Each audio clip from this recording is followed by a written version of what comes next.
everybody, I am back with another video, and we are talking about moon in the second house today and what that's like.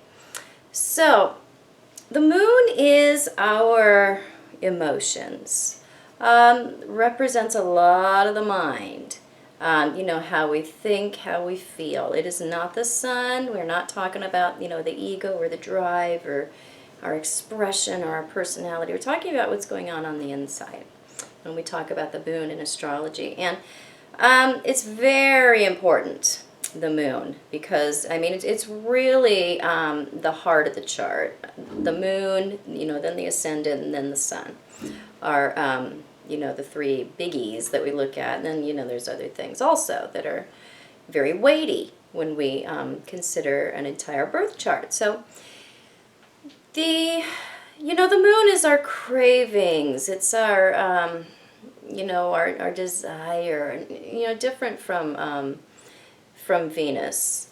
It's, a lot of our unconscious drives and our security needs, our things that have to do with the emotions. Because, the moon originally is, ruled by Cancer. So we want to think of, Cancer things when we consider the moon and what the moon is and what the moon is about. So the second house is the house of values. It's really the bedrock of the chart. The second house is oh so important. And as we go along and I do more of these videos, I'm probably going to even do a couple videos that just talk about the second house and why that's important, why the state of the second house, the Lord that rules it, the planet that rules it, why, that's important, because it shows the whole structure, the whole, the foundation of that house, whether that house is healthy or not. And then you look, to what is in it. So, it's really important, the second house, because it really describes the soil from which the tree of the rest of us grows. So, and it has a lot to do with our early conditioning and our early upbringing. The first house is really the birth. The second, third, and fourth really describe the early family environment. So, and the second house is our values. It's what we esteem. It's what we think is important.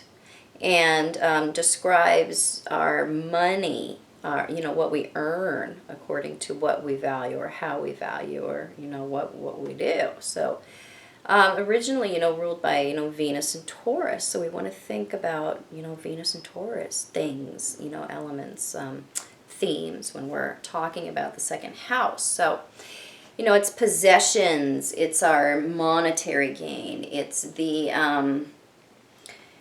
daily earned income and our savings, our hoarded wealth is in the second house. Not like the 11th house where that's our, our incoming gains, gains that have to do with,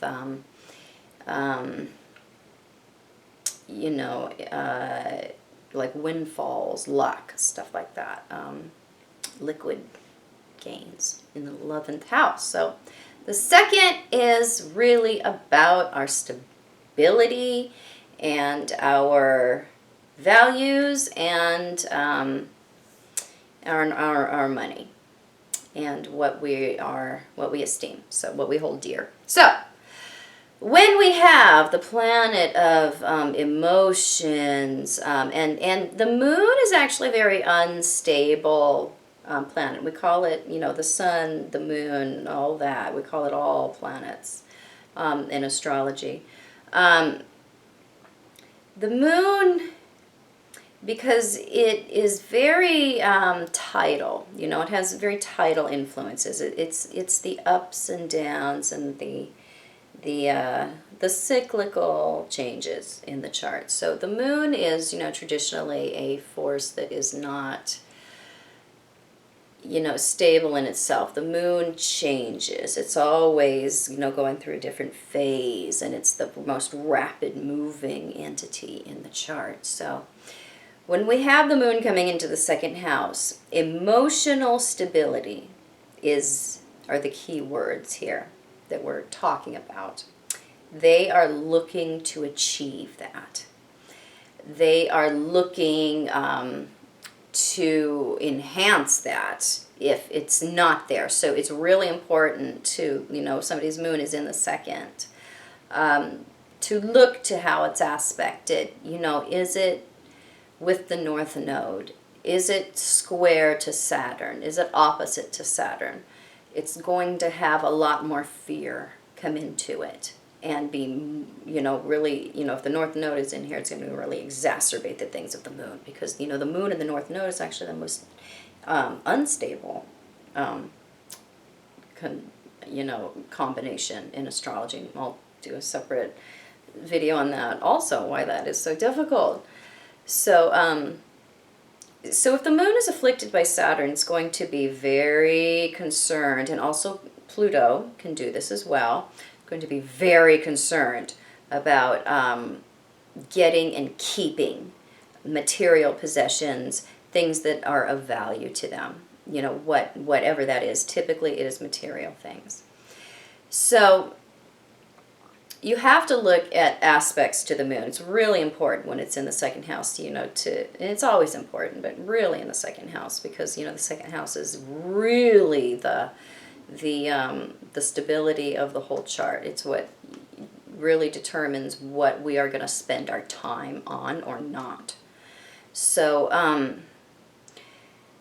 if Saturn is aspecting the moon, or, conjunct the moon in the second house, saving, putting away, collecting is going to be, the name of the game. If Uranus is with the moon or aspecting the moon, then the spending is going to be really up and down, and it's probably not going to be consistent. It will be very spur of the moment.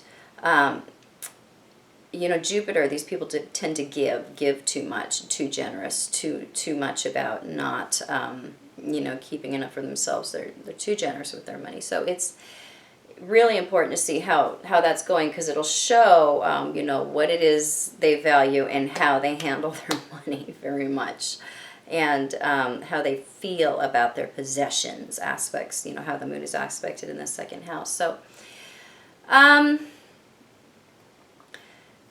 they need, so their values are very much tied to their early conditioning. So they really need to examine what it is that they value. People with their moon in the second house, it is very important for them to consider, as they are older, more mature people, whether or not their values are serving them, because our values are very much based on our beliefs.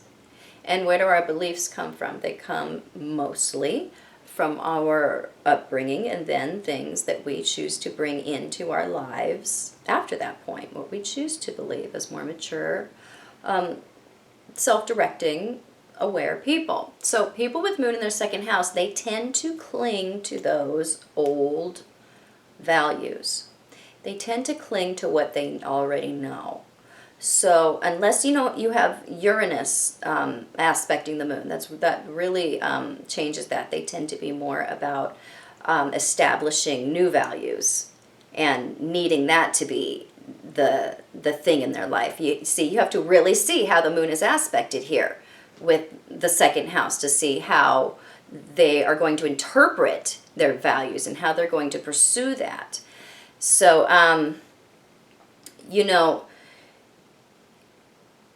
if their values are contributing to their emotional stability, then obviously this is a good thing. They need to hang on to these.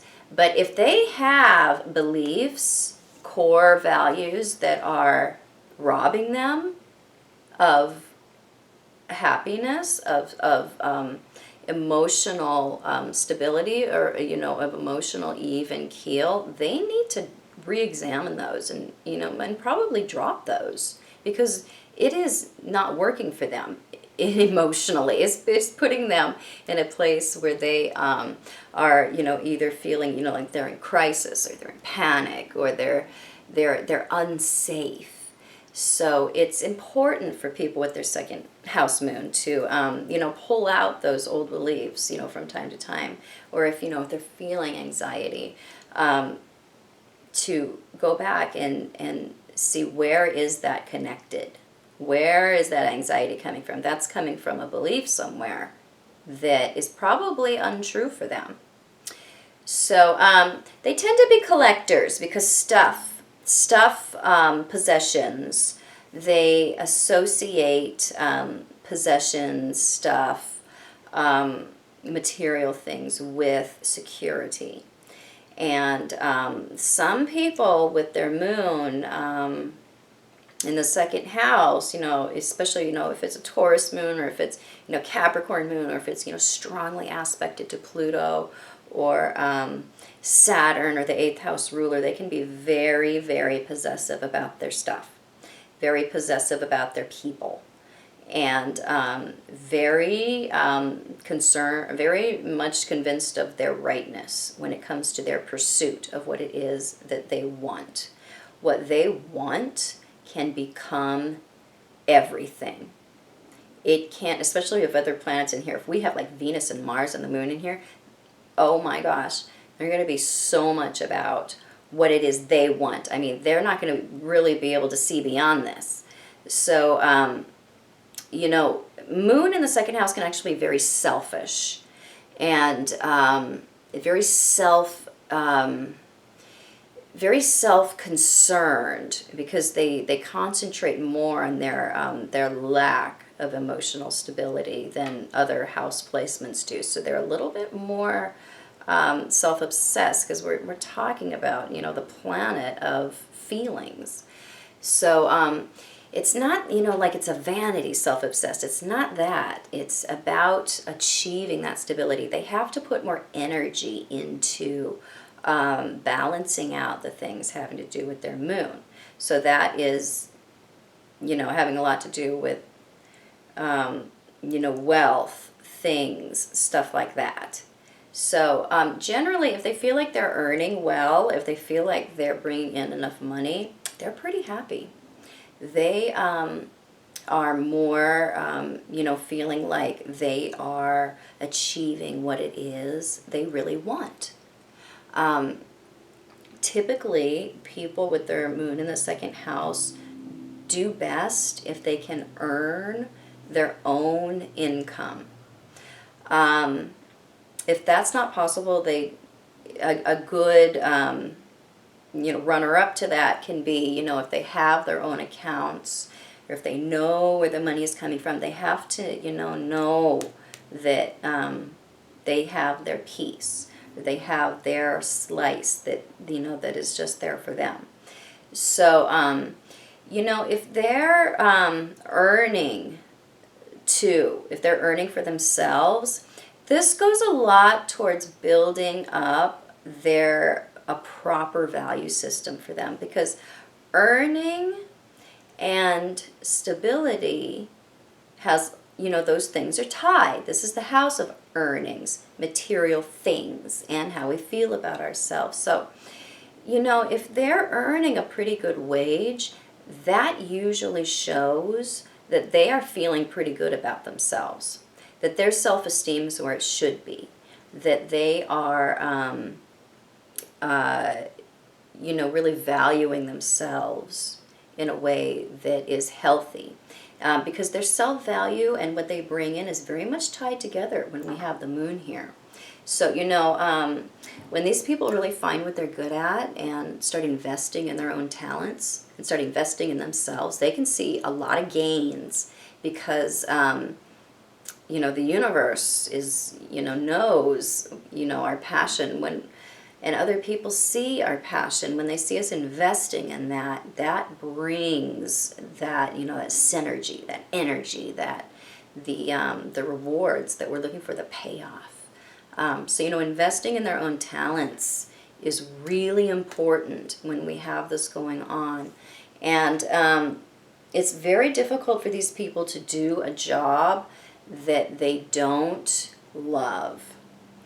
They need to be putting, because this is the second house of earned income, and this is the house of emotion. So there needs to be something where their job can bring out they can express their emotionalism in it. They can express their, their quality of the moon. Their sign needs to, have an opportunity to come out in the workplace. So this is a placement where also people are very deliberate about what they show. This is not like the first house where they are emotionally impulsive. They are not in the second house. They are emotionally careful. They very much rehearse what it is they are going to say before they say it. It tends to be a more introverted placement, but you have to look at everything, because we could have some crazy Uranus on the ascendant or something, and you can't, or Uranus in conjunct Mercury or something. So you have to look at everything. So,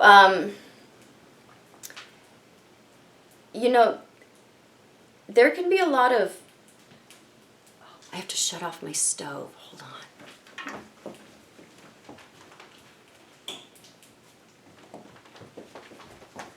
I do that way too often.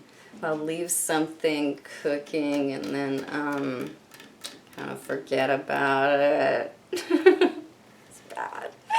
So I'm going to have some really well done pasta in there.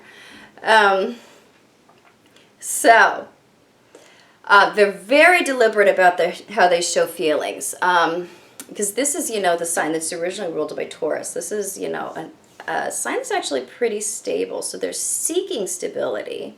They have that whole flavor of Taurus here. So, very careful about emotional displays also. They can, depending on other things, they can be, very affectionate in public, but they're more careful. They're not spontaneous, generally, about emotional displays. There are a lot of cravings, generally, physical cravings, when we have the moon in this placement. They can have a lot of food addictions going on here, sugar addiction, especially if we have the second house ruler coming into the 12th and the moon placed in the second, or second house ruler in the 8th, or the planet ruling the moon in the 8th or the 12th. We can see a lot of food addictions that have to do with sexuality and sensuality. Food is a very sensual thing. It's a sense thing, taste, things that have to do with the senses. So, these people are very,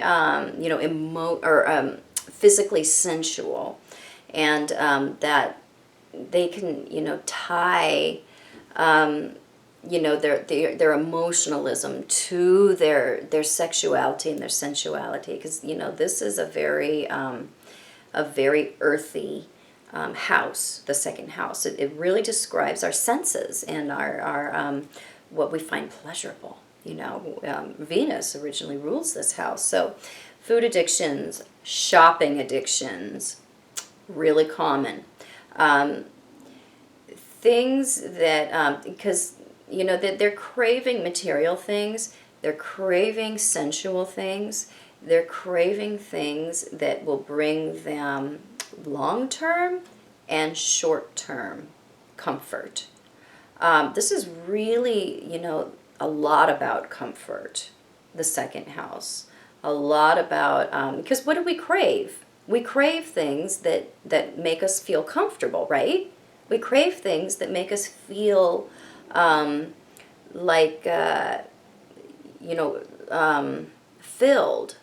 up. We don't crave things that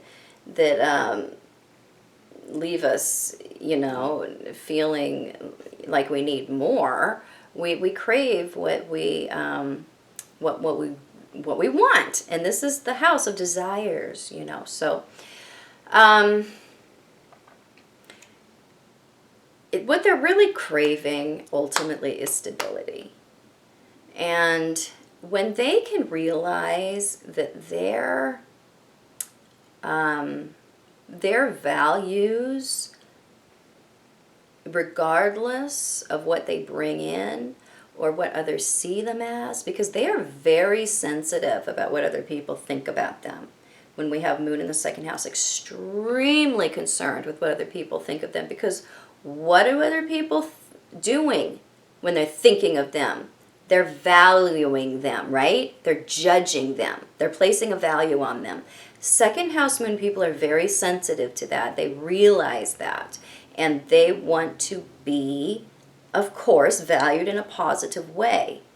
So they can have inconsistent speech and habits because they have generally a wavering value system. This is fixed by realizing their worth is not tied to what other people think of them. It's not tied to second house things at all. It's just its own thing. They are worth what they are worth because they are worth what they are worth. It's not something that they have to earn. They don't have to earn their worth, and that's something that they're always, trying to do throughout their life, is earn their self-worth and worth as they see it, in the outside world. So it really just comes down to realizing that they are whole and beautiful and perfect and complete within themselves, and they don't need anything else. There's nothing to prove. There's nothing to gain in order to be worth what they are truly worth, which is a lot. So I hope you enjoyed this. If you're new to my channel, please subscribe, and I will be back with more super cool videos. I'm going to try to wrap up this Moon in the House series really fast.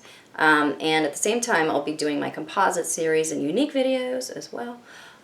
So you can find me on the internet at truthandaspectastrology.com. Yes, I do private consultation. And you can find me on Facebook at Truth and Aspect Astrology. I put out a lot of articles and writing there, and a lot of fun stuff if you want to check out my Facebook page. And I'll be back soon, soon, soon. Be sure to check out my partner, Seth Roback, here on YouTube. He has a lot of cool videos as well. And I'll see you soon. Bye.